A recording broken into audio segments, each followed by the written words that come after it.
गाजीपुर से है, जहां मुख्तार अंसारी पर पुलिस प्रशासन का एक्शन लगातार जारी है। पुलिस प्रशासन ने मुख्तार के करीबी जाकिर उर्फ विक्की की संपत्ति कुर्क की है। पुलिस प्रशासन ने मुख्तार अंसारी के खास गुर्गे जाकिर उर्फ विक्की की 1.5 करोड़ रुपए की संपत्ति कुर्क कर ली है।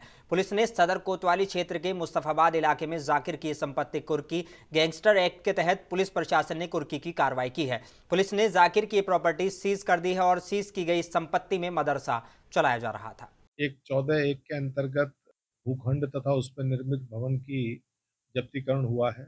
ये संपत्ति विक्की उर्फ जाकिर की थी, जो गैंगस्टर में जिसके विरुद्ध पंजीकृत किया गया था। आप लोगों को विदित होगा कि पिछले दिनों एक विकास कंस्ट्रक्शन नाम से एक कंपनी ने धोखाधड़ी कर और एक नंदगंज थाना क्षेत्र में निर्माण किया था।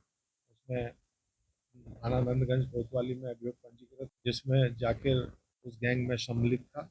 उसके भूखंड की बाजारू कीमत लगभग 1.5 करोड़ रुपये है। तो ये जो IS 191 गैंग है, का घनिष्ठ सहयोगी भी है तथा इसके साथ उसके परिजन भी इसमें अभियुक्त हैं, जिनके विरुद्ध पूर्व में 14(1) की कार्रवाई की जाए। बाजारू कीमत इसकी लगभग